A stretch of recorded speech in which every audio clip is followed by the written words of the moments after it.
You're so bright and beautiful, Inspector.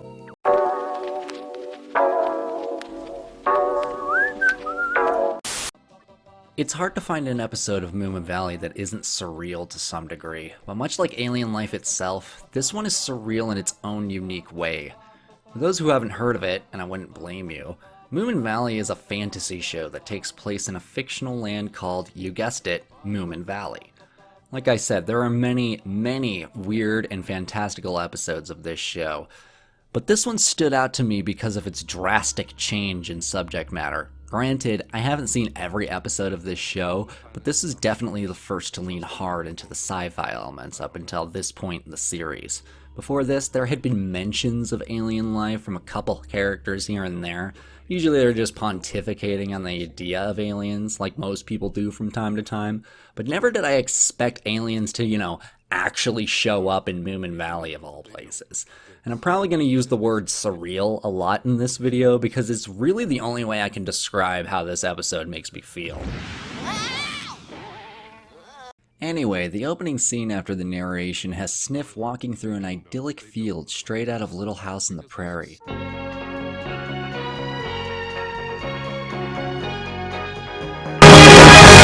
As a quick aside, can I just say this show has some gorgeous scenery. I'm surprised I haven't heard people talking about it more because damn, some Miyazaki shit. The impact of the episode hits you straight away with the juxtaposition of this scene. Here you have this Studio Ghibli-ass setting and suddenly, Sniff somehow manages to outrun an intergalactic space vehicle and makes it to the police station. The inspector tells him there might be an alien invasion. I thought they were just after me. I wouldn't have thought you'd have been that important to them, Sniff. But I suppose you never know, do you? After that, Sniff goes to Moomin's house to consult Moomin Papa. And yes, his name is Moomin Papa. That's literally what his birth certificate says. Two of the most annoying naming cliches combined. Naming a character after their species and naming a character after their familial significance to the main character. Sorry, every time I see it in a show, it reminds me of the Berenstain Bears, and I hate that show. Anyway, the other thing that is surreal about this episode is the rather subdued reactions to all this. They're just like, alright, I can deal with the implications of this quite literally earth-shattering revelation. Normally I would say this is a flaw with the episode, but I actually find it really charming to see how open-minded the Moomins are to all this. Though the threat of alien invasion does kind of make this less believable. Perhaps they're just in denial? It says here in this book that aliens from outer space are very civilized and peace-loving and would never want to invade us. It seems as though they're quite happy where they are. How the fuck would you know? Because Stephen Hawking would disagree. He hypothesized that, like the Europeans coming to America, it wasn't so good for the natives. But then again, I would have to respectfully disagree with Stephen Hawking. My problem is that aliens could have any list of behaviors and motives, and assuming they're going to act just like humans is kind of limiting to the imagination, don't you think? To be fair, there is debate among the characters on whether or not these aliens are something to worry about, and one could argue that Moomin Papa was just doing the fatherly thing by trying to prevent panic. After that, Moomin Mama, yes, suggests to Moomin that he help her in the garden. Why don't you come and help me in the garden? You never know, we might see one. That was easy. Mama, what's that? Well, that's the plot, Moomin. Don't you just love when the plot of the episode falls right into your plot of land?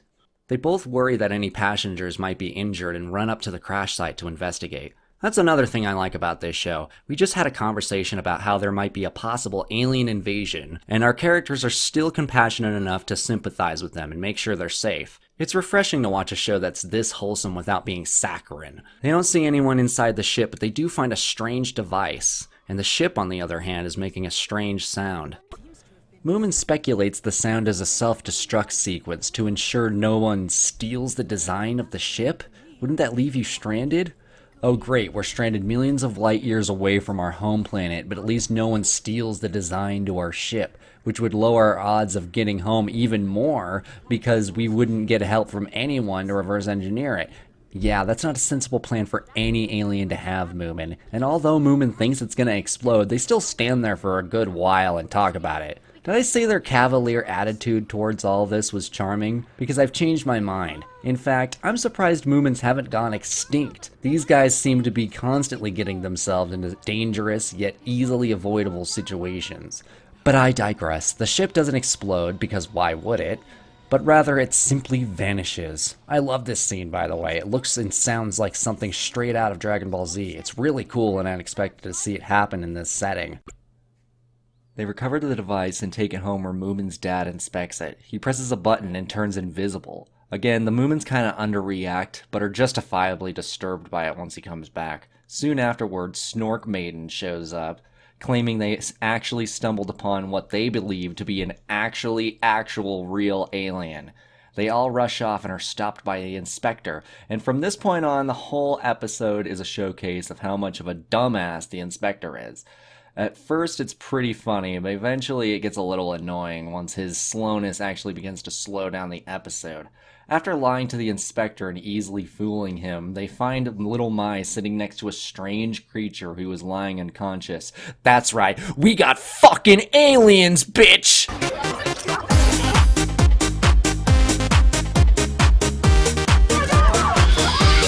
They bring it home, but the inspector is tipped off by Stinky. Okay, I know I keep bringing up their names, but everyone on this show has an absurd name, so just be prepared to for me to just say them like they're normal. Anyway, the family freaks out because... But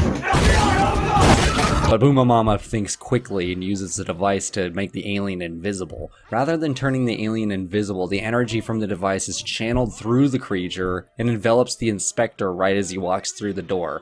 Good to know they have a no-knock warrant in Moomin Valley. He doesn't turn invisible, however. Instead, he turns pink and begins to glow like a neon sign. He's just like, shit, dog. I'm pink and glowing now? Fuck yeah, this is awesome. Just gonna go be pink and glowy now. See ya. And the Moomins are just like, sweet, go have fun. I like it. Criminals will be afraid of me. After he leaves, they discover the alien can actually talk. And when I first heard this alien's voice, I busted up laughing. Of course I can. It's just that I need my language converter to help me to translate it. He jumps off the table and chases the inspector down the road because his pink glowing reminds him of his home planet, hence why he's suddenly cheered up. That electric shimmer, it's just like home. It makes me feel really safe. Hello? Hello, Inspector? Yes, what is it? Take me with you. What?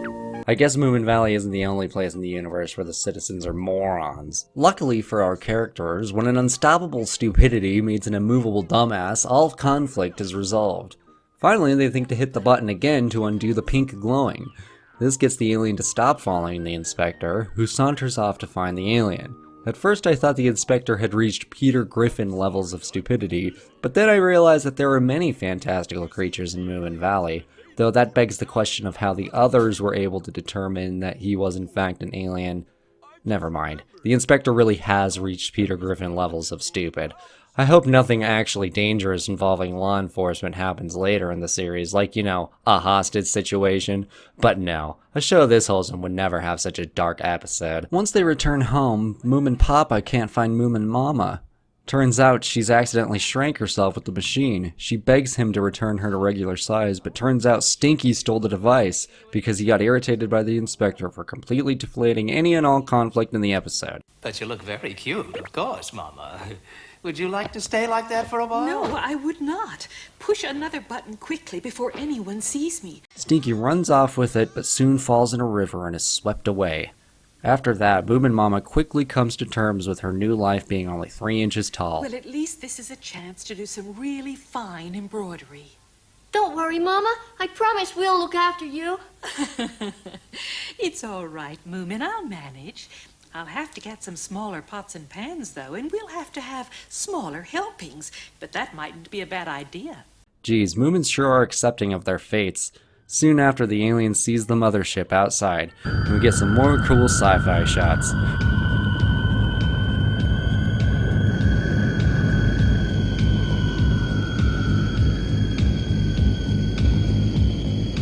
The alien parents come out and take their child. Moomin Papa asks that they return her to normal size. The father alien obliges and does just that, but then she grows a little too big. Oh dear. Oh, no, stop. It's too much. I'm sorry, but could you try again, please? I know the more of Mama there is, the better, but she's getting very large indeed. This is played off as a laugh, but look at the face he's giving them. He's like, don't talk to me or my son again, or I will crush you. Whatever. Although I have many nitpicks about this, at the end of the day, it's just a culture shock episode. It's cool to see these characters react to witnessing and interacting with all this alien stuff. And on first viewing, I was pretty invested in the whole thing, even though the plot didn't really amount to anything too substantial. Aliens come to Moomin Valley. Why? Who cares? They worry about the government arresting them, but that's quickly resolved. They have troubles with the foreign technology, but not that much trouble. And then the parents just show up and take their kid home. And that's just the end of the episode. Does that make it a bad episode? In my opinion, no. This show is more about listening to them share their thoughts and opinions about things, soaking in the beautiful scenery and just watching these characters live out their lives. That's not to say that there aren't other episodes with more substantial plots. If this is your first time hearing about this show and you're even slightly interested in watching it, I highly recommend it. It's a wonderfully imaginative and creative show. We didn't even get to meet the best character of the show, Snufkin. Seriously, I wanted to hear his 2 cents on this whole situation. You're telling me we needed Snorgmaiden in this episode, but not Snufkin? What the fuck is wrong with...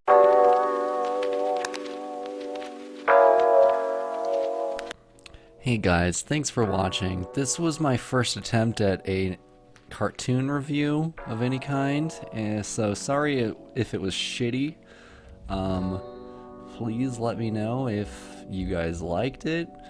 And if so, leave a like and subscribe. And if you leave a dislike, please let me know why, because I would like to improve, make better videos in the future. And if you'd like to see more Let's Plays, let me know, because I'd like to continue with those. Anyway, thanks to anyone who watched the whole video. It really means a lot to me, and I'll see you guys later.